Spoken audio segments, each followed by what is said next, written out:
Star Fox just came out of nowhere. Now, I have only played through Star Fox 64 once, and when I mean once, I mean one single playthrough. And if you know anything about Star Fox 64, you know this is a game that to really get the best out of it, you have to replay it multiple times. So I thought this new remake of Star Fox was the perfect time to get into it and just to see if it's a really good starting point for new players, because effectively I am one of those new players. So let's start with the basics. What is Star Fox? Well, it is essentially an on-rails shooter where you control Fox piloting an R-Wing and you go from planet to planet, or planet to nebula or asteroid field, things like that, and your goal is to reach planet Venom at the end of the run through and defeat Dr. Andros, who is the main villain. But the great thing about Star Fox is that it's highly replayable. Quite a few planets, in fact I'd probably say most planets, have an alternate route in addition to the main route. So if you complete the main route, then that leads to a different story outcome than if you complete the alternate route of that level, and that leads to slightly different storytelling, which leads to different cutscenes. And the cutscenes in this game are absolutely fantastic. I mean, they're a real highlight. Velan Studios, who developed this game, have done a phenomenal job.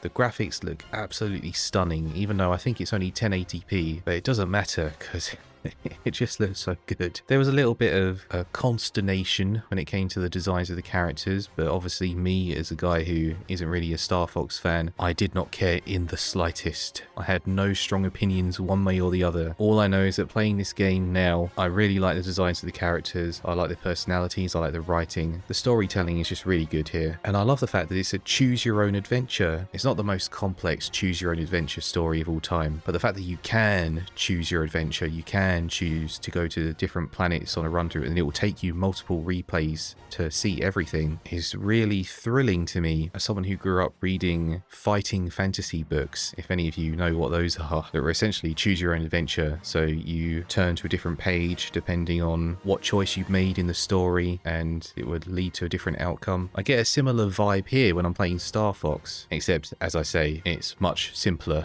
than fighting fantasy, but still it has that vibe, and it's really cool and really replayable. But one other thing I really noticed when I was playing these levels is the soundtrack. Oh my goodness, the soundtrack is so good. It's fully orchestrated. Now I know I said I've only played the original Star Fox 64 once, but I do know the soundtrack of it because of Super Smash Brothers. And I'll tell you what, the soundtrack in this Star Fox game, this Star Fox remake, is some of the best music I've ever heard for this franchise. The game feels so cinematic, and the soundtrack really reinforces that because it sounds like it's come out of a high budget movie. It's just so good. It's the sort of thing that I listen to on repeat when I'm writing, for example. But the campaign isn't even the only thing here in this game. You've also got challenge mode, which lets you play each level separately, but you have challenges to complete along the way, like in Corneria. So Corneria is the very first level of the game, and the challenge mode version has you trying to beat the level in under 3 minutes, and there's another challenge for managing to complete Falco's challenge, which is weaving your way through some of these stone arches at one point in the level. This is great. Challenge mode is really great. You not only have normal challenges, but you also have expert challenges if you manage to complete all of the normal challenges, which just adds even more replayability to the game. So overall, we have a fantastic campaign with a choose your own adventure vibe that's just fantastic, with amazing cutscenes and storytelling, graphics that are absolutely mind-blowing, and I would say some of the best on the Switch 2 so far, even as HDR. If you have a really good TV or monitor, turn the HDR on because it really does wonders for this game. Seeing the lasers coming out of the R-Wing, the explosions, the stars in the distance, the colours pop so brightly, it's just so, it looks so good. And you have a phenomenal soundtrack on top of all of that, just creates a really cinematic experience that is so cool. And then you got challenge mode as well, so that's all just the single player portion of the game, but then you've also got multiplayer. Now I'm not a multiplayer guy, so I haven't actually touched the multiplayer yet. I've heard it's not really the most expansive multiplayer, but it's not bad. That's what I've heard anyway. Don't take my word for it. Go look at other reviews if you want to look at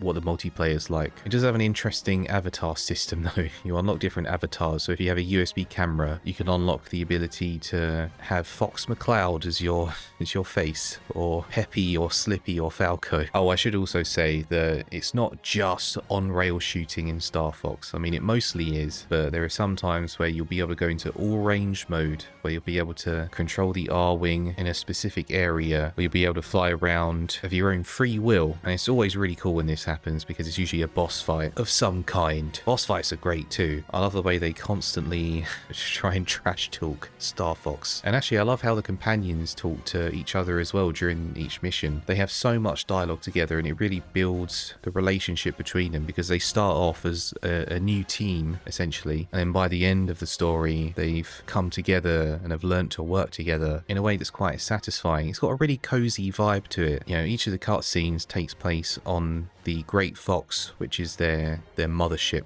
so to speak. And when you see them interacting there between each mission, it really gives you the impression that their relationship is growing as the campaign goes on. And I really love that. I really love that about this game. So for someone like me who is kind of new to Star Fox, this game is the perfect intro to the series, I think. So if you've been on the fence about getting this game and you like the way that it looks, absolutely go for it, because this is the perfect introduction. And I can only assume that from here on out there's going to be some more original Star Fox games, unless they decide to remake Star Fox Adventures, which I'm just going to predict is going to happen at some point, or maybe they'll just release it on the GameCube classics. Yeah, this game is great. You should consider playing it if you've not played a single Star Fox game and you like sci-fi and you like being able to pilot a ship in space on different planets. If you just like that entire concept, then this game is made for you. And there is still a demo, so play the demo, see if you like the demo, because the demo is a really good representation of what the game actually is. Anyway, that's it from me. Just wanted to talk about this game because it's so good.